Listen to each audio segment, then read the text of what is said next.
Hi everyone, my name is Rift, and today I'm going to be cooking something and showing you how to make it.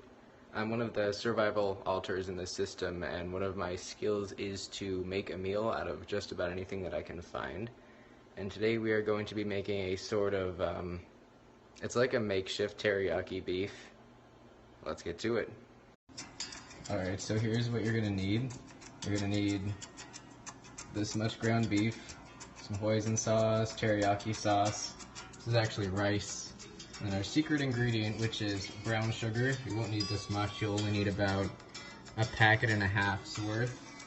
You'll need a bowl to make the rice in, and then here's our pan. Now one of these chuckleheads decided to pop this in the freezer after we got it, not expecting me to be out this early. So I'm gonna stick this in some hot water before we get started. Okay, now that this is thawed out enough, I'm going to put this on a medium heat, and we're going to brown this.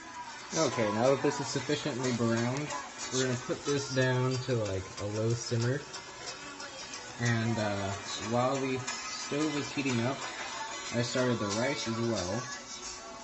So what you're going to do here is put basically equal parts rice and water. But I put a little bit less water because I don't feel like cooking it for as long. I like to soak it while the meat is cooking because it kind of cuts down on cook time, and makes things pretty helpful. If you were wondering, yes, I do have Mrs. Robinson playing on repeat. It's my favorite song. And you don't have to worry about greasing the pan or anything beforehand. The fat from the meat will kind of grease it for you. And so now we get to start adding the sauces. We start out with teriyaki sauce, and you can just apply that liberally. Like, I don't really use measuring cups unless I have like a recipe to work off of or it really calls for it. I kind of just eyeball it with most of what I do. And the hoisin sauce here. We got this at like a Asian grocery store. It's actually really good. Our roommate in college, freshman year, introduced it to us. It was great. Just apply that liberally as well. And then we mix it up. Alright, now that this is all mixed in, you can turn the heat back up to kind of medium. You can also apply more sauce if it looks like it needs it, which I believe it did, so I put about equal parts of both sauces into there. And now is a good time for us to add the secret ingredient, which is the brown sugar. Gives it a little bit of extra life, I guess. I don't know, I was kind of just messing around in the kitchen, putting stuff together, and I kind of discovered this combination, and it was really good. And now is where it gets a little chaotic because now we're going to microwave the rice too. I put a plate under the bowl because, like, no matter what I do, it always kind of overflows. So I'm going to pop that in there for 3 minutes and see if it's microwaved enough. Usually it takes me a few tries to get that, but it works.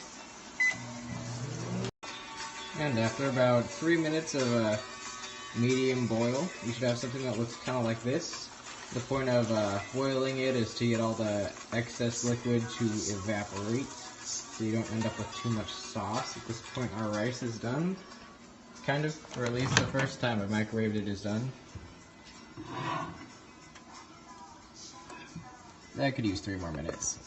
Also gonna add about 1 shot glass worth of water. This is pretty much done now after 6 minutes in the microwave. It's a little al dente, but I like to live on the wild side. If you prefer your rice more well done, feel free to do so yourselves.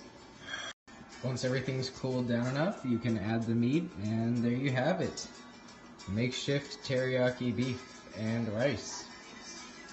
Personally, I like to kind of separate the components of a dish and kind of mix them at will, but to each their own, you know.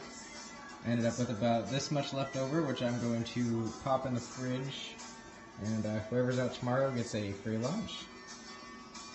Alright, and that's everything I had tonight, folks. You all have a good evening.